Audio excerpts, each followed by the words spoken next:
आज महाराष्ट्रातल्या मराठा समाजाला एक महत्त्वाचं सांगणं आहे की आपलं 17 दिवसापासून आमरण उपोषण सुरू आहे। हे काल आणि रात्री खूप समाजाच्या आग्रहामुळं त्यांचं म्हणणं होतं की आपण आमरण उपोषण स्थगित केलं पाहिजे आणि तुम्ही तंदुरुस्त पाहिजेत की समाजामध्ये काम करण्यासाठी।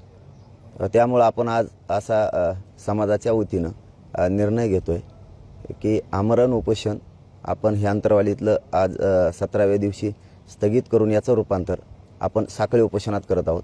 इथं रोज 4 लोक साखळी उपोषणाला आजपासून बसणार आहेत लगातार आणि महाराष्ट्रभर सगळे साखळी उपोषणं आणि धरणे आंदोलन सुरू राहतील।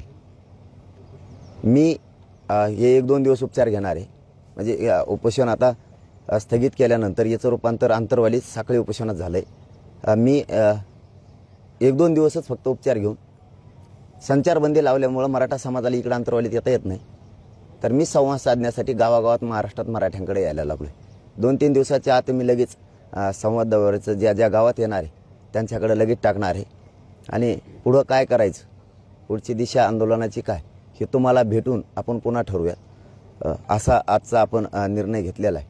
इथल्याच माता माऊलींच्या अंतरवालीच्या हातानं पाणी घेऊन आपण हे आमरण उपोषण माझं 17व्या दिवसाचं आपण स्थगित करतोय आणि याचं रूपांतर अंतरवालीतच साखळी उपोषणात करतोय। हे कंटिन्यू सगळ्या सोयऱ्यांची अंमलबजावणी होईपर्यंत हे आंदोलन सुरूच राहणार आहे आणि साखळी उपोषणसुद्धा सुरू राहणार आहे। फक्त याच्यामध्ये 1-2 दिवस मी उपचार घेतो आणि लगेच दौरा पुढचा टाकून लोकांना संचारबंदीमुळे इकडे येता येत नाही आहे। माझे लोक सैरावैरा झाल्यासारखे झालेत, काय झालं काय नाही, मी सुखरूप आहे, मला कुठं नेलेलं नाही काय नाही। कोणीही राज्यात शांततेत आंदोलनं करावं, काही मेसेज यायला लागलेत की लोकांना मी दिसाय नाही, इंटरनेट बंद केले, त्याच्यामुळं एक अफवा पसरायला लागली। माझी सगळ्या महाराष्ट्रातल्या मराठा समाजाला विनंती आहे, काही अफवा पसरू देऊ नका, मी एकदम व्यवस्थित आहे।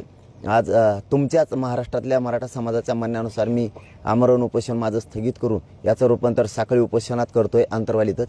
मी एकदम व्यवस्थित आहे आणि मी उपचार 1-2 दिवसच घेऊन लगेच मी ताबडतोब आपल्या समाजाच्या भेटीला गावागावात येतोय।